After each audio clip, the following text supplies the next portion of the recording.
Hi, this is Tish Aiken, and I'm here to discuss the solar eclipse that occurs in Taurus on April 30th of this month, really pretty close, not far away.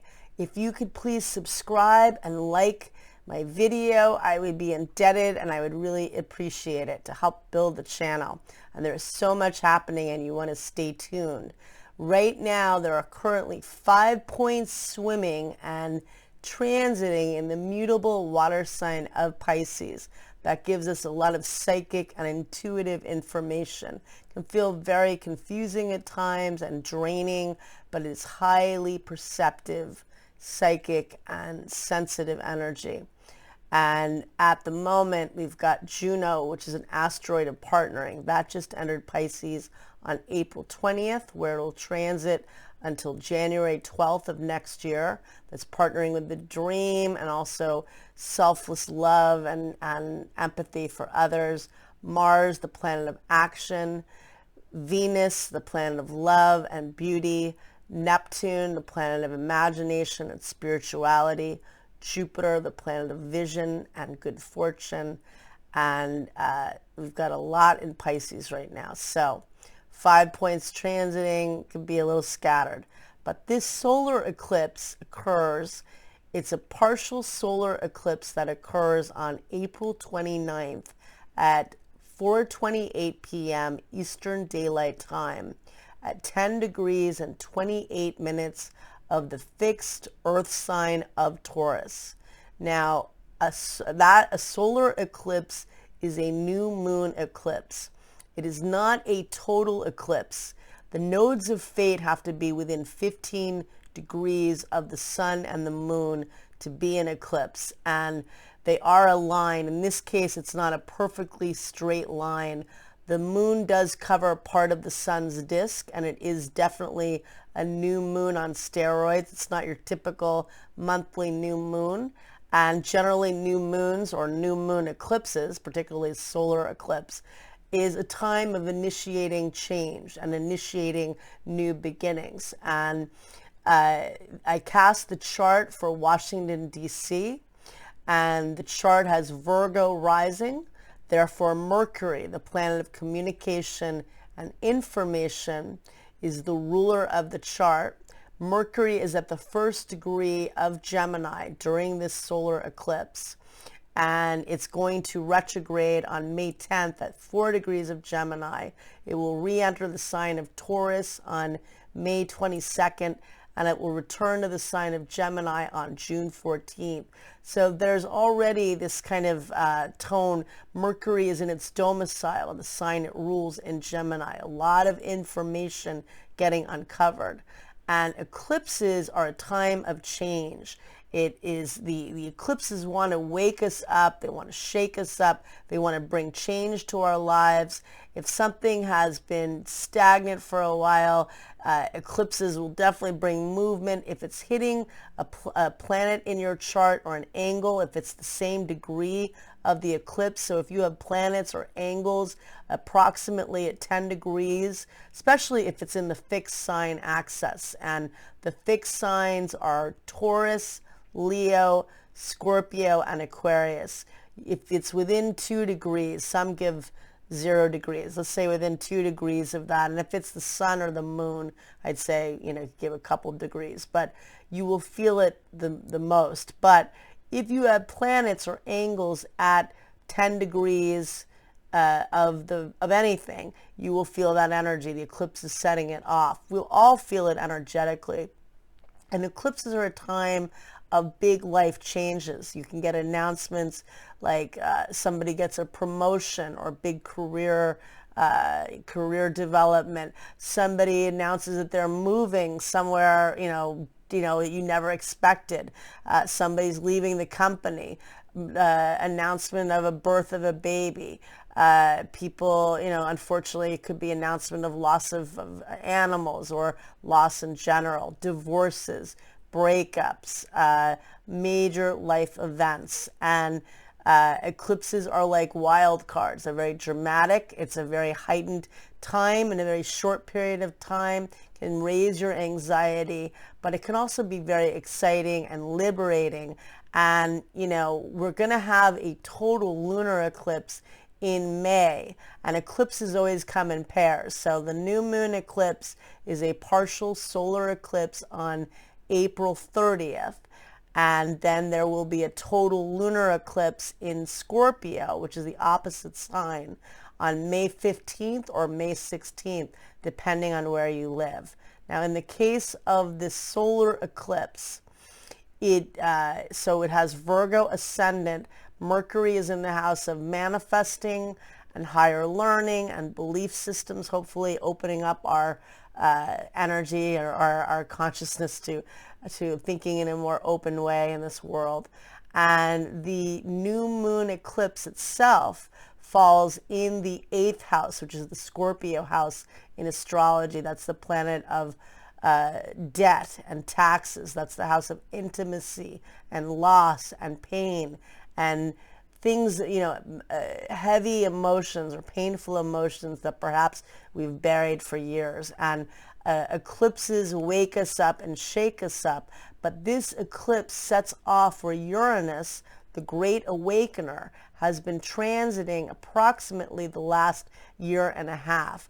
And this eclipse is paired up with Uranus within 4 degrees. The eclipse will be at 10 degrees and 28 minutes of Taurus. Uranus will be at 14 degrees of the fixed earth sign of Taurus, in the house of loss and empowerment, dealing with the wounds and the pain straight on, like the Judgment card, in order to bring new opportunities, maybe hopefully for healing, hopefully new financial opportunities to tackle debt, or just maybe depression. Maybe you just want to, Scorpio is a sign of transformation and the phoenix rising above the ashes and the higher level of it. Maybe that's hopefully where you're going for with this.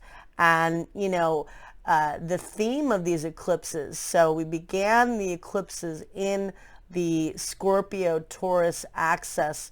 There was an eclipse on November 19th of 2021, which was a lunar eclipse on my dad's birthday, actually.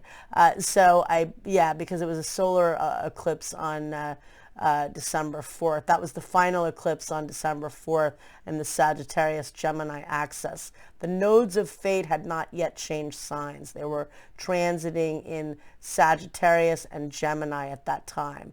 The nodes of fate changed signs in the middle of January of this year. The north node of karma entered the fixed earth sign of Taurus, where it'll transit until July, the middle of July of 2023.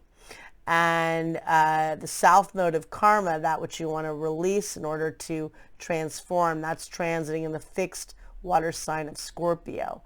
Taurus deals with resources and possessions. It's ruled by the planet Venus. It's the planet of creativity. So it's a very creative sign, very fertile sign. It's about growing things and planting seeds. Out of all of the earth signs, it's most connected with Mother Earth. Scorpio is a sign of a lot of things. It definitely deals with money as well. It deals with debt and taxes. It can deal with investments and joint resources and financial partnerships, but it also deals, it's a very psychological sign. It's a water sign. It deals with loss. It deals with intimacy. It deals with sexuality, and it deals with empowerment. It is the planet Pluto that rules Scorpio. That's the planet of transformation and so in this eclipse series, which will continue until October 28th of 2023, they occur every 6 months. This year we had four. I don't want to get ahead of myself. I believe, it's 4 eclipses this year. Some years we have 6 eclipses, which are really intense. But we're waking up to our finances, to our resources. I noticed, I saw something that Pam Gregory said, and this is interesting because since Uranus has been transiting in Taurus, and that began initially on May 15th of 2018, Uranus entered the fixed earth sign of Taurus, which is connected with the banking system and with finances, among other things.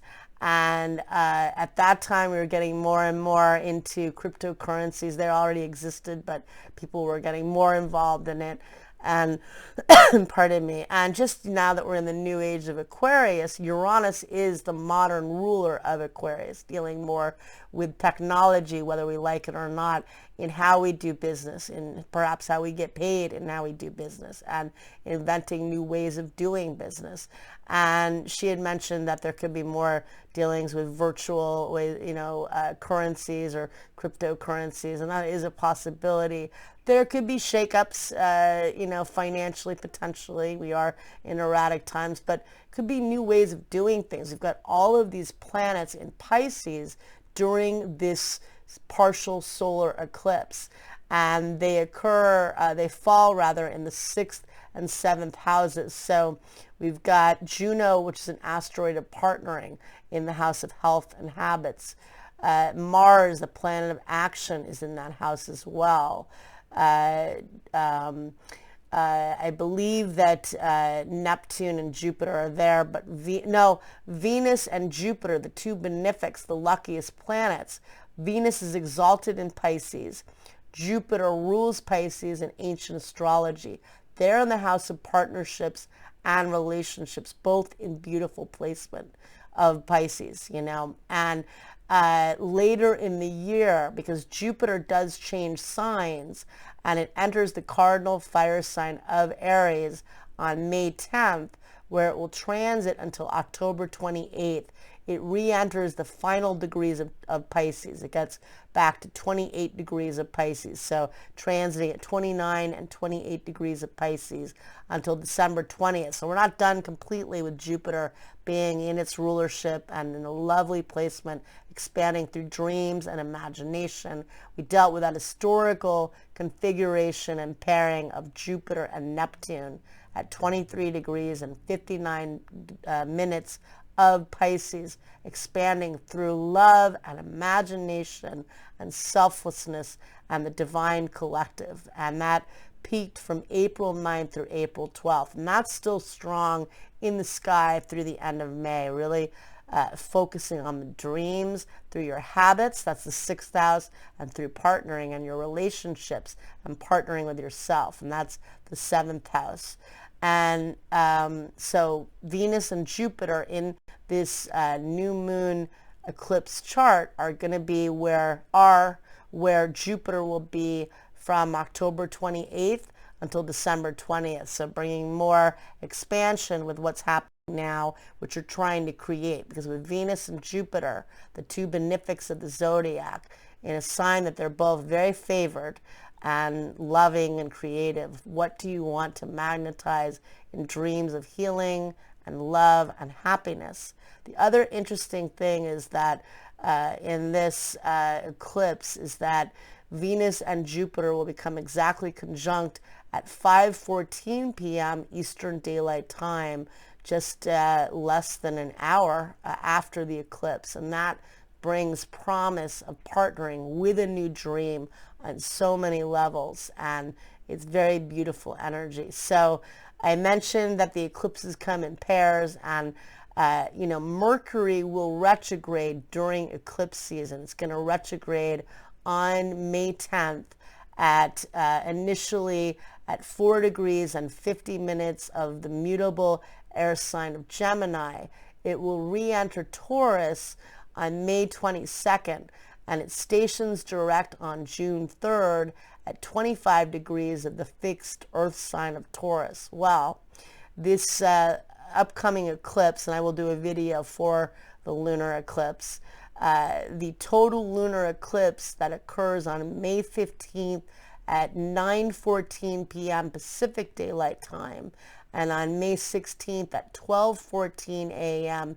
Eastern Daylight Time, is at 25 degrees and 18 minutes of the fixed water sign of Scorpio.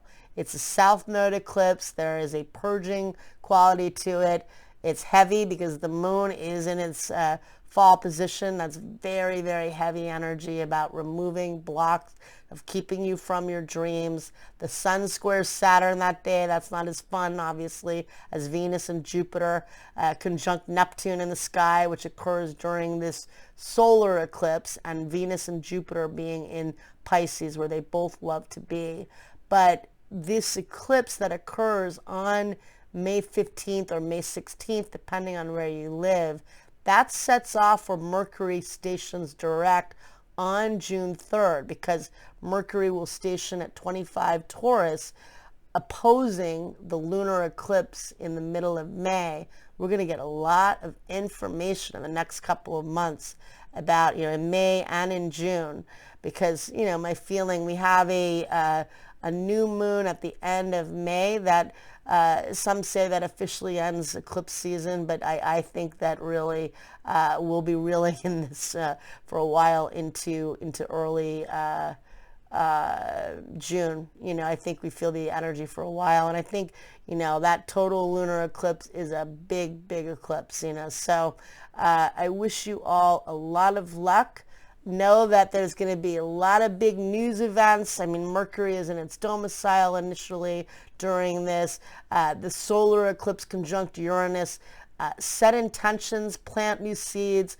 I have found major endings on solar eclipses and major beginnings on full moon or lunar eclipses. So, it's a lot of activity, and like Uranus, it's very unpredictable. But with the new moon conjunct Uranus, it's in the house of empowerment and healing, maybe breaking you free from things that you can't control. That's a sign of a house of control.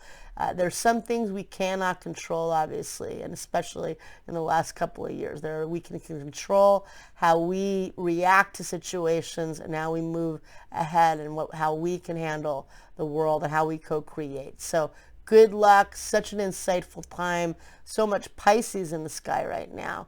And good luck to all of you, and take care. Thank you.